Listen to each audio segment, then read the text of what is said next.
CHAP. 32 of the Sun and Moon, and their magical considerations.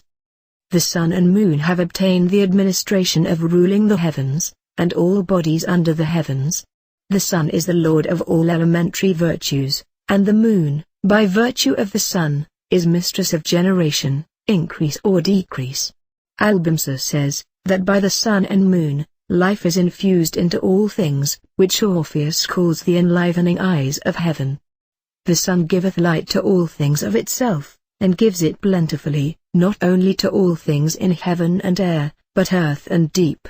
Whatever good we have, Jamblichus says, we have it from the Sun alone, or from it through other things.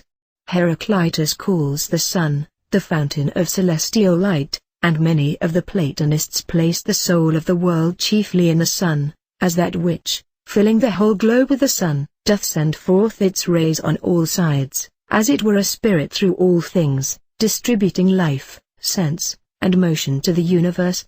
Hence the ancient naturalists called the Sun the very heart of heaven, and the Chaldeans put it as the middle of the planets. The Egyptians also placed it in the middle of the world, viz. between the two fives of the world, i.e. above the Sun they place 5 planets, and under him, the Moon and 4 elements. For it is, amongst the other stars, the image and statue of the great Prince of both worlds, viz. terrestrial and celestial, the true light, and the most exact image of God himself, whose essence resembles the Father light, the Sun heat, the Holy Ghost.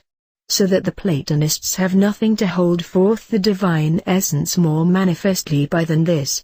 The Sun disposes even the very spirit and mind of man, which Homer says, and is approved by Aristotle, that there are in the mind such like motions as the Sun, the prince and moderator of the planets, brings to us every day, but the Moon, the nearest to the earth, the receptacle of all the heavenly influences, by the swiftness of her course, is joined to the Sun, and the other planets and stars, every month, and receiving the beams and influences of all the other planets and stars, as a conception, bringing them forth to the inferior world, as being next to itself, for all their stars have influence on it, being the last receiver, which afterwards communicates the influence of all the superiors to these inferiors, and pours them forth on the earth, and it more manifestly disposes these inferiors than others.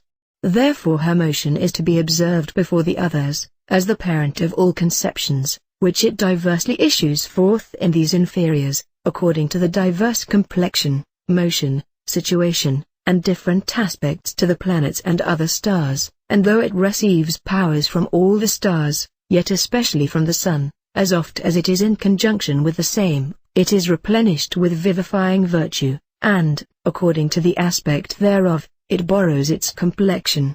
From it the heavenly bodies begin that series of things which Plato calls the golden chain, by which every thing and cause, being linked one to another, do depend on the superior, even until it may be brought unto the supreme cause of all, from which all things depend. Hence it is, that, without the Moon intermediating, we cannot at any time attract the power of the superiors. Therefore, to obtain the virtue of any star, take the stone and herb of that planet. When the Moon fortunately comes under, or has a good aspect on, that star,